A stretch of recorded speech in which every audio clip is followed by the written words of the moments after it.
Winter Olympics. Eve Mulhead leads the British women's curling team to the final. Great Britain's curlers are guaranteed to win Team GB not only one medal, but two, with the women now in the gold medal match here. After a knife-edge semi-final victory over Sweden, they will get their chance at 2 a.m. on Saturday morning, UK time. The men's team go into their final, also against Sweden, at 6:50 a.m. While the men have looked assured from the start of this campaign, the women have scraped through at every turn. The qualification process for these games was not straightforward. Then, here in Beijing, they came close to elimination at the round-robin phase. The hardest part of their journey, though, was in their semi-final, where they sank to a 4-0 deficit after the first end. "We were shell-shocked with that," Dave Murdoch, the head coach, said. "To come back from 4-0 down was unbelievable. Statistically, that was almost gone." However, the team, led by the skip, Eve Mulhead, fought their way back. They feel that their regular brushes with adversity have toughened them up for these big games. The moment that won them the semi-final on Friday was Muirhead's last stone in the ninth end,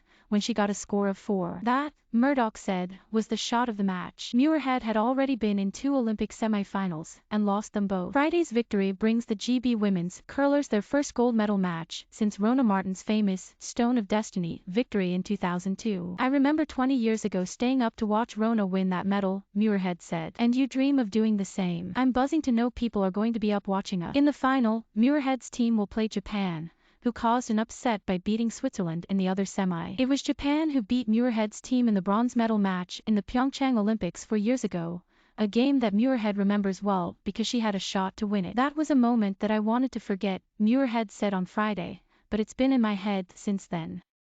Finally, now, she has the opportunity to put it behind her. There was family drama aplenty in the events at the Ice Cube curling rink. Vicky Wright, one of Muirhead's teammates, is engaged to Greg Drummond, one of the men's silver medalists from the 2014 game. Wright has long pledged that she will go one better than her fiancé. "I said to him that I would go out there and come back with gold," she said, to get the bragging rights back in the house. "He has had them for 8 years. I think it is time I get them back." More complicated was the Swedish relationship at the heart of Friday's semi-final. One of the GB coaches is Christian Lindström, a Swede who was world champion in 2015, whose fiancée, Johanna Heldin, was the reserve on the Swedish team. "They have set a wedding date for 2024, he said, if I'm allowed back to Sweden." The women's victory was enjoyed particularly by Wright, who is also a nurse and, at the height of the pandemic, worked in an adapted COVID ward in Forth Valley Royal Hospital in Larvik. When the pandemic hit, she explained, she was with the women's team at the World Championships in Canada. "So I flew home," she said,